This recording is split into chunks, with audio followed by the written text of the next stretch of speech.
ថ្ងៃនេះខ្ញុំសប្បាយចិត្តមែនទែនដែលបានពីពណ៌រួមគ្នាជាមួយមិត្តរបស់ខ្ញុំហើយពីពណ៌គំនូររបស់ខ្ញុំនៅក្នុងថ្ងៃនេះមាន34ផ្ទាំងរៀងច្រើនតិចប៉ុន្តែតូចច្រើនមានអារម្មណ៍រំភើបដែលមានភ្ញៀវមកច្រើនហើយភ្ញៀវគាត់ចូលចិត្តអាតવર્កដែលយើងខំធ្វើរយៈពេល7-2ឆ្នាំដើម្បីពីពណ៌ហ្នឹងសម្រាប់សូមួយនេះយើងរៀបចំខ្ទង់មួយឆ្នាំកន្លះ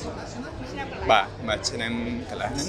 កន្លះឆ្នាំដំបូងយើងអត់ទាន់បានធ្វើតែគាត់ថាកន្លះឆ្នាំដំបូងយើងដើរលេងដើម្បីយក feeling ដើរលេងដើម្បីយកគេថាអ្វីដែលថ្មីហើយយើងសិក្សាតាមតំបន់ដែលយើងចង់ផ្សព្វផ្សាយតាមរយៈ painting ស្នាដៃខ្ញុំទាំងអស់សរុប20ផ្ទាំងគឺជាស្នាដៃថ្មីទាំងអស់ក្នុងប្រធានបទផ្លាស់ប្ដូរមានតែផ្លាស់ប្ដូរយើងប្រើពាក្យ vary មានតែ change គឺផ្លាស់ប្ដូរពីបច្ចុប្បន្នដើម្បីទៅអនាគតដែលល្អប្រសើរស្នាដៃទាំងអស់ហ្នឹងខ្ញុំបង្កប់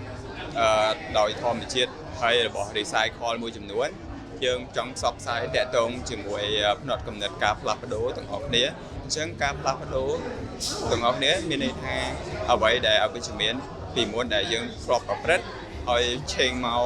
អ្វីដែលយើងគិតថាវាល្អប្រសើរដើម្បីការអភិវឌ្ឍរស់នៅជាមួយនឹងធម្មជាតិឲ្យផ្សារភ្ជាប់គ្នានិយាយទៅ concept របស់ខ្ញុំទាំងអស់ខ្ញុំផ្ដោតទៅលើក្តីសុបិនរបស់មនុស្សម្នាក់ៗ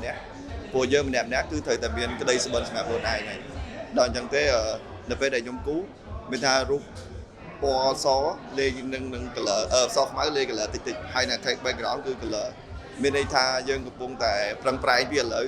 មានថាផ្លែផ្ការីតិចម្ដងដើម្បីឲ្យទៅ goal របស់យើងគឺអាផ្ទៃពណ៌ដំបូងខាងក្រោយហ្នឹងគឺជា goal ផងមនុស្សម្នាក់ៗអ្នកទស្សនាទាំងអស់គ្នាខ្ញុំចង់ផ្ដល់ជាការថាតាមរយៈស្នាដៃ painting របស់ខ្ញុំគឺជាស្នាដៃមួយតាក់ទងនឹងការផ្សព្វផ្សាយឬក៏គឺជាមេរៀនទូចតាក់ទងជាមួយ painting តាក់ទងជាមួយនឹងផ្នត់គំនិតឲ្យបានច្រើនទៅតាមអ្នកទស្សនាផ្សព្វផ្សាយទៅមុខទៀតតាមរយៈស្នាដៃរបស់ខ្ញុំនេះជាលើកទី2ដែលខ្ញុំតាំងនៅ Rosewood ពីមុនក៏ group exhibition ហើយសារនេះ group exhibition ដូចគ្នាពីរនាក់ខ្ញុំសង្ឃឹមថាគាត់នឹងទទួលបានអីដែលថ្មីទាំងបច្ចេកទេសទាំង idea ទាំងអីដែលនៅលើដែលពួកខ្ញុំទាំងពីរអ្នកប្រកបនៅក្នុងទាំងនីមួយណាទាំងនីមួយខ្ញុំសង្ឃឹមថាពួកគាត់នឹងរកបានអីដែលថ្មីសម្រាប់ការចូលមកទស្សនាគិតថ្លៃឬក៏អត់អត់គិតថ្លៃទេនៅរសួតអាចចូលមកទស្សនាបានដោយសេរីហ្នឹងណានឹងអ្នកទស្សនាគាត់ចាប់អារម្មណ៍អាចជឿបាននៅទីនេះហើយយើងតាំងដូចជាក្រោម3ខែនឹង3ខែបាទចាប់ពីថ្ងៃនេះតទៅនិយាយទៅចាប់ដើមបើកពីថ្ងៃច័ន្ទដល់ថ្ងៃអាទិត្យគឺពេញហ្មងយើងអាចមើលពេលណាក៏បានដែរចុះមនុស្សគ្រូតាំងរយៈពេលប៉ុន្មានថ្ងៃដែររយៈពេលដូចជាចប់នៅខែ12ថ្ងៃ11បើខ្ញុំអត់ច្រឡំកម្រងស្នាដៃថ្មីឆ្នាំក្រោយនឹងអាចមាន solo ហើយអាច solo exhibition នៅសន្តាគារ Rafford អត់មានចេញទៅក្រៅប្រទេសនេះមុនទេមានអាចមានចាអាចមានអត់ទាន់ច្បាស់ទេអត់ដឹងលក្ខសិនប៉ុន្តែអាចប្រាប់បាននៅបារាំងgallery មួយនេះអាចប្រាប់បាន the mix gallery ចាខែប្រហែលដែរវាអត់ច្បាស់ឥឡូវគាត់កំពុងសិក្សាមួយគ្នាស្នាដៃបន្តនៅឆ្នាំក្រោយប្រហែលជាខែ3នឹងមាន